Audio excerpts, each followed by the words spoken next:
do you balance like I want to be a good student, I want to have other things in my life, but I love wrestling.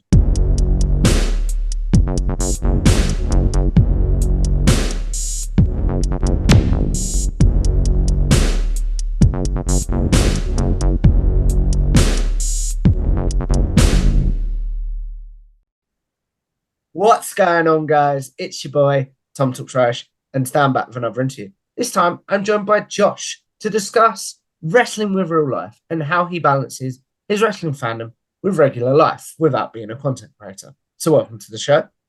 Hi, thanks for having me. So, if we take us back to the beginning, my friend, where did you first discover wrestling, but as a fan? So it was around WrestleMania 35, Wow. so very recently. Um, Okay. it, it was really random. I just saw it advertised on YouTube that I could watch it for free Hmm. and didn't have anything on and was like, you know what? It's something new. I'll give it a go. And then this was like a month before the show. So I was just sort of like, I'll watch some stuff on YouTube, see if I really like it. And that was the time of the Kofi Mania stuff. And I got really hooked by that. And then there's some few other people on the show that I really liked. So I was like, right, I'm gonna give this a go. Watched the pre-show, and the first match I think I watched was the Revival against Zack Ryder, and I forgot his WWE name. Kurt Kurt Hawkins. Hawkins. Yeah. And I remember just thinking, like, this is really cool. And obviously now FDR are my two of my favourite wrestlers for a reason. Mm. So that started back then. I watched the show. I liked it for the most part. Some of the stuff I thought this is a bit rubbish. For the most part, I thought, well, this might be something I want to start watching. So I would watch stuff on YouTube from there, not like because in the UK, in order to watch, you had to have BT Sport. Or Yeah. was it Sky back then? And we didn't have that, so it It was wasn't. one of the two, definitely. Yeah, it wasn't. It's not as accessible as it is in the US. So it was very difficult to sort of be able to watch the full shows. So I just sort of watched bits on YouTube and then buy the pay per views when Mm. it came around to that, and you sort of could get the gist Did of you have things. the network at the time, or did Yeah, I you? had the Or was this network at the or was time. this through traditional pay-per-view providers? This was through the network Ah, because I okay. like the sort of the ride along stuff and the dinner for three stuff. I enjoyed all that sort of stuff, Mm. and it was good. I would watch like the highlights on YouTube, like the 40-minute condensed versions Mm. that are really badly edited and are awful to watch. It was the only way I could watch it. And I just sort of did that until lockdown happened in the UK. Mm. And because a lot of it was also time Mm. of to commit at the time, it was 3 hours to Raw, 2 hours to SmackDown, 2 hours to NXT. What's that, like 7 hours a week? Hmm. And And as I then got there's older, wrestling outside of that as well. at that time, I didn't know about that. Ah. I just knew the WWE bubble. So it was just sort of a thing of, And I also remember the time after WrestleMania 35, it was people like Ricochet got called up, Malachi Black got called up, people like that got called up. And that sort of Mm. was what really got me into it. Forgot to mention that before.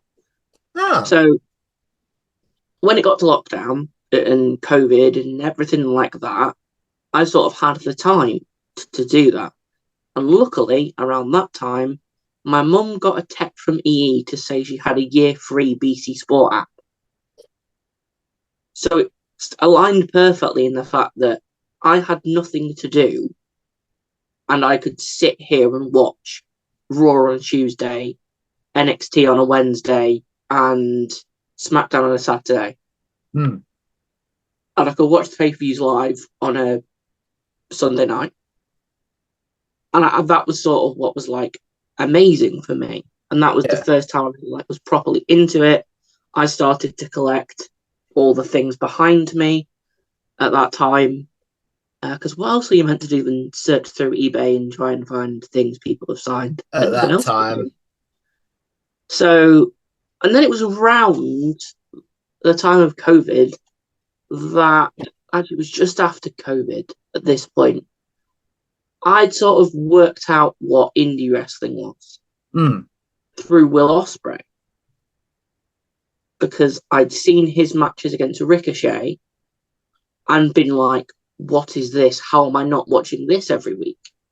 So I Mm. was like, right, independent wrestling, let's watch it.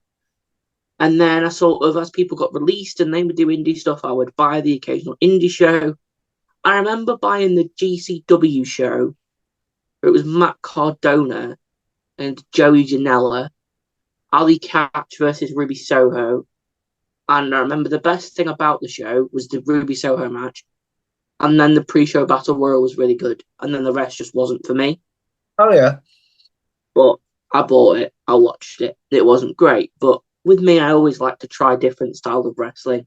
That Mm. style of wrestling isn't for me. I very much like the athletic-y style. I find it entertaining to watch. But I also like the very technical Jonathan Gresham, Brian Yeah. Danielson side of things. So it was just at that point I discovered the full scope of wrestling and was just watching at that time as much as I could, when I could, and how much I could afford to watch because Yeah. wrestling's expensive. It's very much so, isn't it? Because you don't think about it until you're like, well, it's for AEW, it's £25 every 3 months for a pay-per-view, and then WWE Network was $9.99 a month. And then you want to buy merch. I have a lot of merch, so it's 25 quid a t-shirt and stuff like that. And obviously at that time, I couldn't go to shows, unfortunately. But actually, I had been to one show at that point. I'd been to a comedy, like indie show in where I was born in Stockport that my granddad took me to. That was my first wrestling show. I remember I bought a Kevin Owens t-shirt that they definitely weren't legally allowed to sell, but I still bought it. We've all been there. And it was horrendous, and I was embarrassed because it was just like, this isn't wrestling. This is like comedy stuff that's for 5-year-olds, and that's a lot of the stuff that I've heard being a wrestling fan is, oh, it's a 5-year-old and whatever. And yeah. And what I say is, yes, there is stuff that are aimed at kids, but there is also clever things that John are aimed at Moxley ain't people. for kids. Yeah, exactly. I've watched the first hour of Dynamite last night, and I don't know if you've watched it. I don't spoil I haven't yet, so but this isn't a spoiler. There is one bit where John Moxley forearms Don Callis, shoot forearms Don Callis quite hard in the face, which is quite entertaining. And he just turned around and he's in just a pool of blood, and I was just a bit like, okay. Like, I've seen it by the time this goes out anyway. So yeah, it's great. And for me, the blood in wrestling conversation, which I think would be quite an interesting one to have, is I don't mind it when it's done right. But when it's just done to be done, it's a bit like, I don't mind in the Mox matches because I think that's just what you're getting into when you want to a John Moxley match. Definitely. But when it's overdone and not necessary, it's just a bit like, why? Like, you have a story here. The story doesn't need to be that. Yeah. But that's sort of wrestling. I forgot where I was at. Basically, you were talking about a wrestling show and then it being like, and then we got into how wrestling can be aimed at kids, but there are wrestling for like our age group and other age groups. Like the New Day, as much as they're great, are aimed at the kids. Yeah. Like, they are. But then that's why I say I don't think WWE and AEW is a comparable product. No. Because WWE, there was stats released recently about the demographics of WWE fans, about how 40% are kids and the other 50% are going with kids. Yeah. So it lines up, but I think there is other options that are more scaled towards our age range. Yeah, I agree. You brought up there, and I'm really curious to know, obviously, the style of wrestling you like and stuff. Yeah. How have you gone back and watched anything you missed from, say, because obviously you started watching wrestling in about 2019, right? So Yeah. what have you gone back and watched, say, from a different era of WWE or a different style of wrestling that you're like, oh, I wish I was a fan during this Yeah. point? So, in fun story here, whenever I like something, I have to know everything about it. Mm, I just have to, otherwise I don't like it. So what I did was I did when I had the network is I just went back and would watch all the like best of things. And mm, if there was people I like, I'd write them down in a notebook. Whenever I had spare time, I'd type the name in the network and watch some matches. And I remember I really liked Edge. mm-hmm. Like Edge was my favorite wrestler, even though I'd never seen him wrestle. And I never thought I would see him wrestle. Just so I didn't really know. I just knew he retired and he had a bad neck and he'd never come back. Fast forward to the Royal Rumble where it's 6 a.m. ish. I get up to watch the Rumble before school at that point. Because for certain pay per views, I would wait till after school. But The for that Rumble, one, you can't. the Like, Rumble, you can't. So I was like, well, I have to get sleep, but I'll wake up really early, watch the Rumbles, and then get the bus and whatever. So it's about 6, 6:30. And I'm just like flicking through because I know the amount of time left isn't the amount of time I've got. mm, I flick through and I hear dun dun dun, and then I just hear screaming, look down, and Edge is there. I scream, and it's just like the most incredible reaction that's only ever been topped by one, which I'm sure we'll get onto in a bit. mm. We'll go there And now. What was it? so the first AEW show I ever bought was was it All Out, the where the first one CM Punk was back. Yeah, All Out 2021. Yes, because at that point I knew what wrestling media was. Mm, I sort of started watching that and sort of knew what the dirt sheets were, and would mm, just read them and watch them and whatever.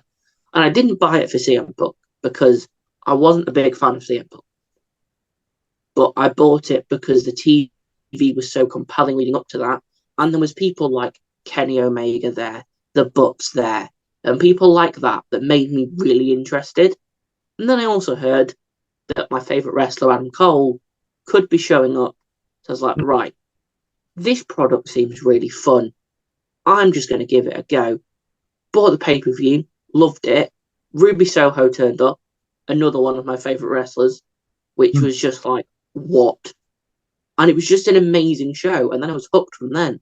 And then at Mm. that point, I had to make the decision of do I drop WWE and stick with AEW or do I stick with WWE because I didn't have the time, money to do both.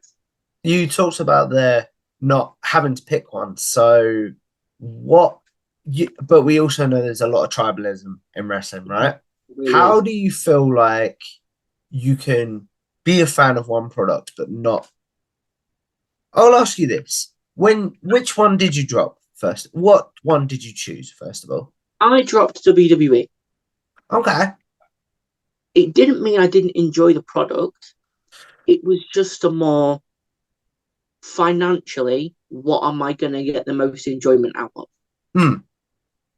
And I felt like AEW had one, I could watch it. It was cheaper to watch, definitely, especially the weekly stuff, because the weekly Because at stuff is this six time, ninety had five. your BT Sports yearly thingy that It had was gone coming away, up. I take it, right? It was coming up at that point. Okay. It was like just ending. Hmm. I think it just ended at that point. And it was just a sort of thing of I have to pick. And then I remember I worked out on my phone how much each show was going to cost and how much it's Don't going to do cost that me. to yourself, pal. But I was just like, I need to know. And I Hmm. was just like, right, it's going to cost me this much. It's going to cost me this much.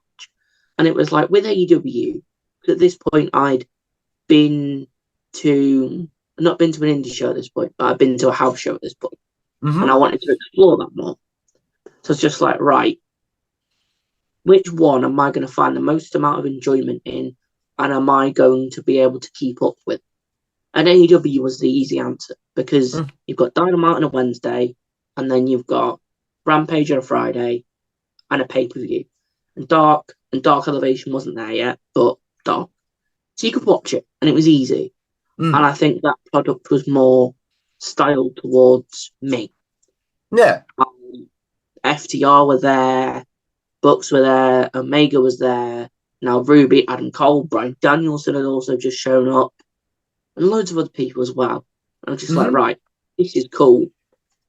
So then I got to watching all the AEW matches, and just to clarify that I made the right decision. I remember watching Pac, Kenny Omega, and just being like, how did I not know what this was? Like, how is this so good? So it was just sort of an easy decision in the end to stop with WWE and watch AEW for a long time. And then I started to get a bit fed up of AEW. We had that sort of lull period. Yeah. A few people were injured, a few people were out. It wasn't after Brawl Out, it was like 6 months before that. Okay. And I found myself starting to sort of go back to sort of watching as much WWE shows as I could. Because the tribal chief was starting to be a thing around this point, right? Yeah, it was. No, it was after that. Sorry, it was. I'm thinking of after Mania last year. And Cody had just come in. Mm. And I'll always watch Mania, even if I'm not watching what WWE are doing. I will always get the network for that month and watch Mania because that's important. And I think this year I have seen through sort of osmosis what's going on in WWE with the Sami Zayn stuff's been excellent. Usos, that sort of story has been brilliant. See, the Roman story has been great. So it was just sort of like balancing the two at the moment. Mm. And as I said, I watched part of Dynamite last night. Gonna watch the other half when this is done. Sorry. And then gonna watch the All Access show, which I'm really excited for. How can we watch that in the UK? Is that on? Okay. And then just some, and then I've got like, I worked this out. I had a conversation with my mum yesterday, being like, right, just to let you know, this weekend, I'm going to be like an owl. So I've got these shows on this day, this show on this day, Impact on Thursday, Impact New Japan, because that's going to be the card for that. Crazy. Even though Ospreay's pulled, which is really not great.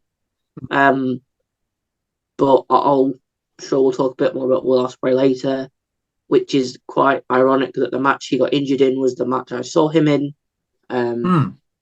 which was a crazy experience. Oh, yeah. And that just looked crazy. And then Friday, you've got SmackDown. Saturday, you got Mania Night 1, Stand and Deliver. And on Friday, you've got the Ring of Honor pay-per-view. Sunday, I've got Mania and a load of other shows that I've not decided which one I'm going to watch yet. But I'm just going to watch one of them in the daytime. And then that's sort of my weekend. And I was a bit gutted that I couldn't stay up to watch all the stuff on Sunday because I would have college the next day on Monday. Yeah. Then I realised I'm off for 2 weeks. So I'm good. I can just stay That's up. Easter, isn't it? Yeah.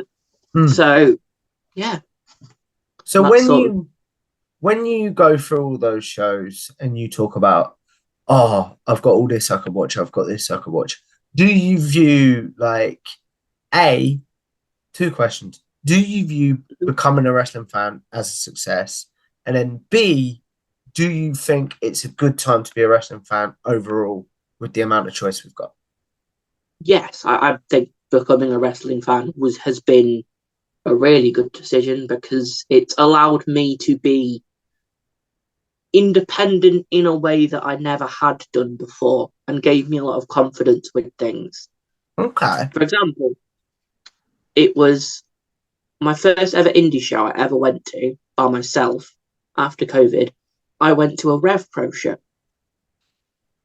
because I just seen, this is a weird one, Minions in the cinema with my auntie, right? Random film, but some of the people in the family watching film like, what do we want to watch? This. We found it way too funny than we should have done.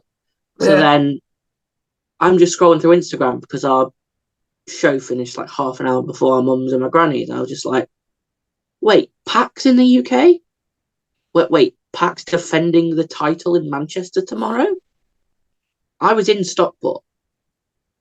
Like, it just sort of, and then it clicked in my brain of like, why don't I just go and see Speedball Mike Bailey and people like that wrestle in front of me live tomorrow? And then I was just like, right, I'm getting a ticket. When? And it was like and I was nervous because to travel into Manchester, get to the venue, I'd been there before because I'd seen Sam Fender there before, but I didn't know the venue that well. And it just sort of like gave me confidence to do it, to go on my own. It was a really good show. First wrestler I ever met was Kip Sabian, because he was there. And that was I don't know if you remember this, but that was the show they filmed where Kip came back properly. He was sat in the front row of the Rev Pro show with the box on his head. Yes. And I clocked that because I brought a cap for Pac if I saw Pac to sign. But I noticed he wasn't, because this was happening, he wasn't going to walk this way. So I just went to the door where Kip was going to go up to like try and get a picture with Kip. And interestingly, me and Kip had a bit of a back and forth on Twitter once upon a time. Not in like a bad way, just like I'd asked if something was possible, merch-wise, as in if they had different options. Sent to loads of people, and he just wasn't very nice about it. I later found out that he is a very nice guy. He took a picture with me, signed my cap, which is up there. Oh, wow. He was really nice, and it was a great show. And then I went. And then I've been to loads of other indie shows since. I've been to the 1PW when they came back. I went to their show in Doncaster, met Jamie Hayter there. She was really nice. Every wrestler I've met is like, Jamie Hayter was the nicest one, because she just like stood and talked to me for like 10 minutes. That's really cool. Like, it was just like a normal conversation. I met Ruby Soho at the other 1PW show. I'd paid to meet Ruby Soho and to sign an activity up there, and an 8x10 which is there, and to have a picture. And 1PW aren't the most organised promotion when it comes to meet and greets. They'll admit it. So I had the photo, had the autograph, and whatever, and then she was just waiting for the photographer. We had a bit of chat, and she was very annoyed, not with me, with the photographer. Her exact words, "Where's that loud and annoying cameraman?" Which made me laugh. I've got a picture, which I'll send you, of her just looking so annoyed. And me just being like, please don't kill me. Like, yes. Like, and then I didn't get the best first impression out of her, because she was just a bit like annoyed. I was a bit gutted because the Riot Squad was sort of one of the first acts I really liked. Yeah. I liked the dynamic. I liked that they weren't like everyone else. And I was just I was gutted at first, because I went to the first 1PW show to meet Ruby. She got pulled because of the injury. And then I was so happy when Jamie got put in and that I'd be able to meet her. So fast forward, I meet Ruby. Half the show goes by. I go to the loo. At the venue, it was sort of men's toilets, women's toilets, then like shared sinks. So I just went just before the break, because there wasn't a match. There was like a segment that wasn't very good. Yeah. So then I go to the toilet, wash my hands, look up, and Ruby Soho's there. And it was so weird. I was just like, eh? So we just had a chat for like 5 minutes, and it was well nice. Then she went to go and do merch stuff. So she was really nice. And then after the show, I actually met her again. I had another picture with her, and got a T-shirt signed, which is up there. I'm going to ask you in a second, what's the coolest thing you've got in your room? So be prepared for that. Thing, I think I've got something a bit better than that, which I'll show you in a minute. And then I met her after, and I linked wrestling to my old GCSE performing arts course, because as part of it, we had to study media. Yeah. And I studied, when Ruby got released on WWE, she released these vignettes, which were incredible. I studied them, and that's part of the reason why I think I did so well, because they were so good. And I told her that, and she was dead like happy about it. Took a picture, went. That was one of the best shows I've ever seen. That was the Will Ospreay Robbie X match. That was just mentally good. I don't think I'll ever see a match of that caliber again live, because it was just sort of 100 miles an hour, 25 minutes, story, everything. Ospreay was great. Ospreay got injured in that match, and he throwed up during the match, apparently. He was really ill that weekend. I was just like, how can you do that? It was just amazing. But unfortunately, he's injured at the moment, so no more Will Ospreay for a little bit. Well, he'll be back. I guarantee it. So, bringing back to all the merch you've obviously collected, what do you think is the coolest thing you've got in your room? There's a few. Wrestling-wise, there is the Ruby Soho action figure I got signed. I also bought the NXT commemorative title. Probably the stupidest purchase I've ever made. I then was stupid enough to buy a massive big display case for it. Didn't fit? Doesn't fit anywhere in my room. So currently has a load of action figures that I need to sell, a Taylor Swift book, and a vinyl on it. So being put to really good use. But I will show you what the coolest thing I own is. I didn't prep him on this, so that's kind of cool. I would have got it down. This is going to fall as well. Sorry, Danhausen J. Right, so for my 18th birthday, my granddad has a friend who is a director in the US. She directs, I don't know if she's a director, I think she is, the Fast and Furious films. And he's known her for years, and he just sent her a message being like, hi, my grandson's a massive wrestling fan. He stupidly put, he's a massive AEW fan. Wouldn't have put that. Nope. But he also likes WWE. Is there any chance you can get Dwayne to sign anything for him? What? He literally called him Dwayne as well. And about 2 months later, he got a FedEx through the door of this. Oh, wow. That is sick. It's amazing. I don't know if you can read it. It says, happy 18th birthday, Josh.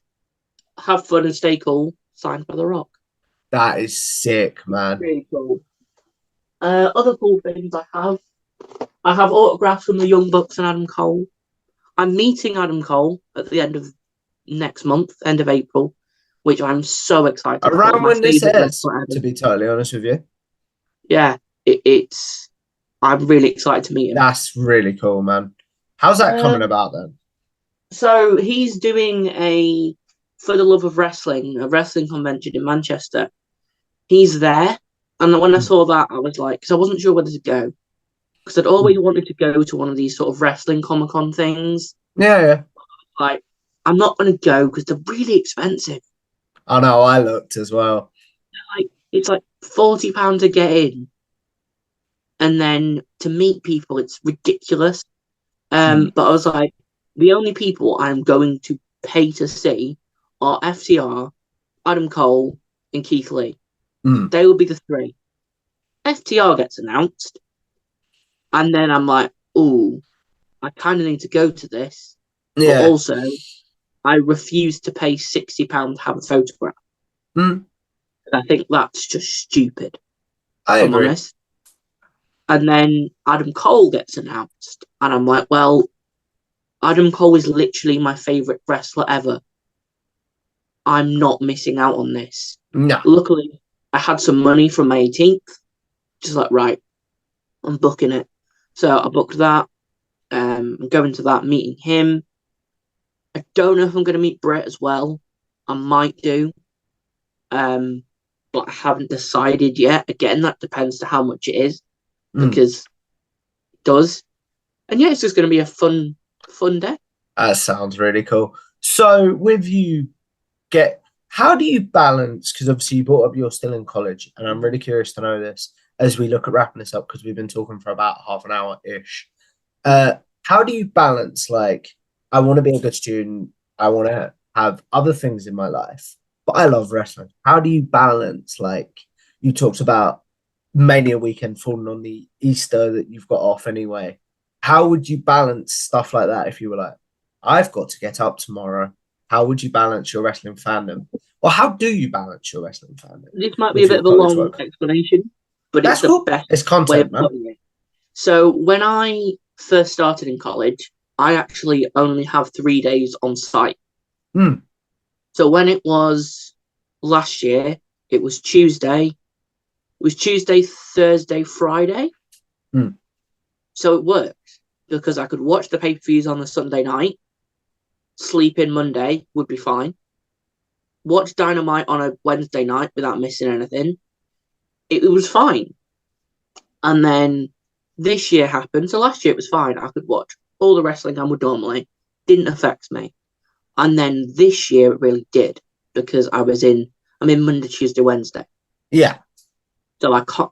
So it's like that. The pay-per-views I couldn't watch. And also this year has been, I do radio and audio. Yeah. So I want to be a radio presenter. That's my dream job. I currently do radio twice a week at my local station, and I have the most fun ever. It's amazing. And then at that point, I really started to discover a passion for music. And my passion for music I'd never had a passion for anything like wrestling before. So it was just Yeah. always. And then music came in, and I will show you this because I'm really proud of it. If I can flip my camera, is that possible on this? I don't know, my friend. It's not. Basically, music took over for me. I found a couple of artists. I went through quite a difficult time in lockdown, and I went to music and wrestling. I found an artist called Holly Humberston, who his music is incredible, and I really connected with her music. That was the first music I really connected with, and it was just sort of at that point I was like, well, this is cool. I've got an artist I really like, and I've got wrestling. And then as I got into radio stuff, I needed to know more about music. So I went and I found artists in the UK that I really liked. I started to listen to them. And that sort of overtook my love for wrestling for a little bit this year, or for a lot of it, because I didn't have the time to commit to wrestling. But music would be a part of my course and my work that I did. You could put it into your job, basically. Yeah. So it just sort of overtook wrestling for a long time. And it sort of still does in a way. Because music is my biggest passion. I think it always will be now because I love collecting vinyl. I love listening to music. Going to gigs is my favourite thing to do. But I also try and chuck some wrestling in now when I can. Because I love wrestling. I watch it on TV. And as much live wrestling I can go to, I will. I'm going to a Soft Pro show in a few weeks. Nice. In a week, I have a wrestling show on the Sunday, on Easter Sunday. I have a gig in Manchester on the Tuesday. Then I have a gig in Newcastle on the Friday. Whoa. So it's a lot. Yeah. But that's what happens, I suppose. Yeah, and definitely. It's difficult to balance. It really is, because when you have other things that go into it, like radio for me is what I want to do. So I have to be up to date with artists, what's going on at the moment. And also I have favourite artists that I really like listening to. So then to balance that, it's the sort of a thing of I need to find time and be like, right, I really enjoy this. I need to just take a minute and stop. Because this year I've worked quite hard on everything I've done. I did quite a big show sort of December last year. That was sort of my big first project. I did like a mini documentary. I did a live show. I did a live interview with an artist. And for a good 3-4 months, that consumed my life. Because it was just every minute I had, right, what do I need to do? What can I get done? I need to reach out to people. I need to edit this. And it didn't get very healthy. I was actually not very well for a few days after it because I was just overworked myself. We've all been there as content creators. Yeah, and then it was just like, it got to that point, and I hadn't watched wrestling in a while. I stopped watching AEW for a month or so, and then I got back into it, and I was like, why haven't I been watching this? This would have helped me so much during that time, just to escape for 2 hours every week. So that's what I did. And then this year, that's sort of been the balance since then of, right, whatever happened on a Thursday, I get up and I watch Dynamite. I do it. And that's sort of how I stay up to date. Whenever I'm on my phone, I'm on Twitter, I'm seeing what people like Sean are tweeting and stuff like that. And that's how I keep up to date with it. Podcasts, a lot of the Fightful stuff, I really enjoy. Like, I don't watch NXT. I couldn't do it. But I'm not missing a Kate and Alex show on a Wednesday while I'm working. That's not happening. That's sort of my routine is. I'll listen to it and it's getting into a routine of how do I fit the things in I love around the work that I need to do and finding that right balance of things. So, yeah, that was about it. To be honest, man, I think that's a very beautiful way, because that's been the topic of the conversation, like balancing wrestling with real life, to sort of end this conversation. But before we do, we are going to do a segment that we normally do called Generic Questions. Those of you that have seen my interviews before will know this is where I ask my guests questions they might be asked on social media, like their favourite match, favourite pay-per-view, favourite wrestler's theme, favourite tag team, and favourite wrestler.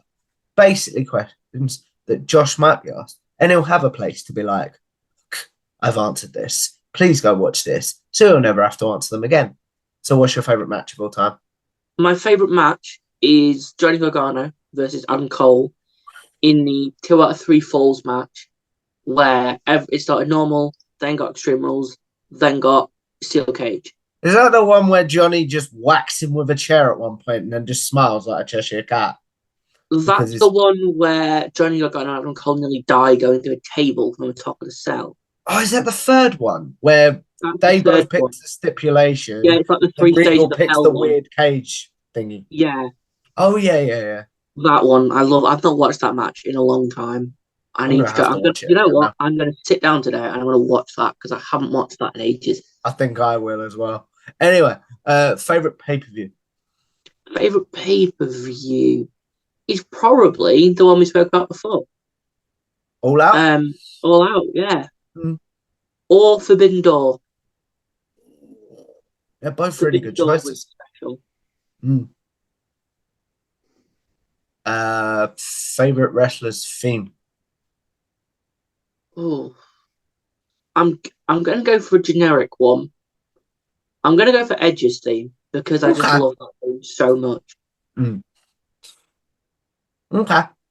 Favorite tag team? FTR or Young Bucks. It's the both of them. I'm going to say both because I'm wearing a Young Bucks t-shirt now, but FTR have always been my favorite tag team and will forever be my favorite tag team. But the Young Bucks are just so special in what they can do, and the fact that they're both injured right now is so sad. I agree. And then finally, who is your favorite wrestler? I think I know the answer, but I'm going to give you 2. Okay. Actually, I'm going to give you 3. Adam Cole, Liv Morgan, Will Ospreay. Random mix, but yeah. I like it. It's your answer to the generic questions. I like it. Why are they your favourite then? I think Adam Cole just had that aura around him of whenever he's on a screen, you pay attention and you like it. There's never been something he's done where I've gone, that isn't very good. I remember his program with Keith Lee in NXT was amazing. So most of my favourite matches include Adam Cole in it.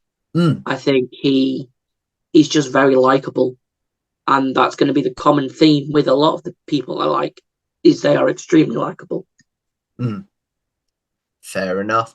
As we wrap this up, you guys know normally I would ask my guest the piece of content they want to be remembered for and a piece of content that they don't. But in this case, I'm going to ask Josh, what is a piece of content from wrestling media that you want people to be remembered for? This is a really weird one. And this is sort of a sentimental one to me. Okay. Me and you are both big Cultaholic fans. Yep. They did a show called Cultaholic Live. Mm. I was lucky enough to be there for that. Oh wow. I genuinely, long story short, over Christmas and birthday and whatever, I was going to come to Newcastle anyway because I have family there. And I just reached out to Tom to ask because as Tom Campbell of Cultaholic has helped me so much in so many things. He's a brilliant Yeah. radio presenter, brilliant YouTuber, amazing person. Helped me more than I can even describe the amount of advice he's given me. And I reached out to him and just was like, "Are you going to be working north?" He's like, "Yeah, of course. Do you want a ticket? Happy birthday." And I was just like, "Yes, please. You don't have to do that. I'll get my own ticket." Tom was very kind and put me on guest list, and it was an amazing night. And obviously, the day before that, or the evening before that, or the afternoon before that, actually, Cultaholic Live was announced. So I'm in Newcastle. I'm a big Cultaholic fan. Why am I not just going to go and I sit? was so jealous. And it was, I regret my seating choice. Why? Because I sat near the back, and I really shouldn't have sat near the back. I should have sat near the front, but I was worried for some reason, and I really should have sat near the front. And I actually got Eden Character told off by Gene Money because I couldn't see what was going on because the person in front of me was very tall to a point I had to stand up. But there was a camera at the back recording for upstairs for all the people that brought in upstairs, and they couldn't see because of my head. Wow. So yeah, Joe Hendry had a bit of a laugh at me for that. A few other people did. That's really cool. It was a really, really good show, though. It was just, it seemed, and then I chatted to a few people outside. I've at one point I dipped my toe into wrestling media. I swiftly undipped my toe. You were good, man. Like you were really good. It was a time thing more than anything. I did that over COVID, where I had the time to sit on a laptop Fair enough. and email people 20 hours a day. As much as I would love to do it, and there is a multitude of people that I still consistently reach out to and be like, if you're up for this. There was a point, actually, I've never told this story. I actually was going to interview BFAP. Oh, wow. And then 2 weeks later, she showed up in WWE. And I also, at one point, got in contact with Tennille Dashwood's people. Oh, wow. Because she has a skin condition I have, and I was going to do a charity thing and whatever. It was going to be a whole campaign thing. And they basically said that she doesn't do much media. I'd also reached out to Sean and been like, do you think there's a chance? And he'd be like, do it. Reached out to them and was just like, this is what I'm doing. I know she doesn't do much media, but this would be really special. And they were like, we'll ask. And from what I heard from them, it was looking more likely to happen than not. Okay. This was over like a month. And then they started to go like, oh, we don't think this can happen anymore. We can't tell you why. At that point, I sort of worked out, hang on a minute, she's going back, isn't she? And then she turned up on SmackDown. I was like, oh. But yeah, I would love to do it. I would love to do some music stuff as well because that'd be fun. I'd say don't give up, man. You were really good. And I really, do you know who's someone that I want to get on that'd be interesting? It's a really random one. I want to get on Mark Andrews. Because people don't know he is a very, very, very talented musician. He is ridiculously good, and not many people know about it. No. So, yeah. As I'll say to you, man, you've always been nice to me. If you ever need advice or help with this stuff, let me know. And this has been a great conversation overall. I really want to thank you for coming on and giving up your time. And as we wrap this up, guys, if you guys like this video, make sure you like, share, and subscribe to Tom Talk Trash. Anything to promote, Josh? Because I forgot to ask you. I do apologize. 2 things. One, I do still have a YouTube. It is a bit abandoned right now. But I also have a whole setup downstairs where I'm going to try and start to do some better videos, higher quality videos soon. I say soon because I keep putting a month on it and it doesn't happen Yeah. because of me. But that's going to happen soon. Also, if Tom can put a link down to the radio station I work for, if If you're you can interested, send it to me, the link I can will go. do. Yeah. I do 2 radio shows on a Wednesday from 11 till 1, from 12 till 1, and then on a Saturday from 4 till 6. You can listen to them anywhere in the world, online. Promise you'll enjoy them. Talk about music, current stuff. This weekend, this will have gone out by the time, but this weekend I'm The sort of... 28th of April, this goes out. Oh, when's that? About a month's time. About a month's Oh, time as we're April. recording Yeah, this. I'm completely confused. Well, as we're recording this, is the week of Mania. Yep. So I did like a Mania special on my Saturday show. I just sort of took like 40 minutes of my show and just talked about wrestling for it. Didn't ask anyone, probably should have done. But it's fine. Yeah. So if you are interested in music, then make sure you listen to my shows and also my Twitter. Everything that goes on with me is on my Twitter. I tweet way more than I should. But if you like music, if you like wrestling, if you like anything, I'll probably tweet about it. So, yeah, thank you. It's well worth doing, guys. So if you guys like this video, make sure you like, share, and subscribe to Tom Talk Trash. Follow me on Twitter at Tom Talk Trash, and I will see you in the next one. Goodbye.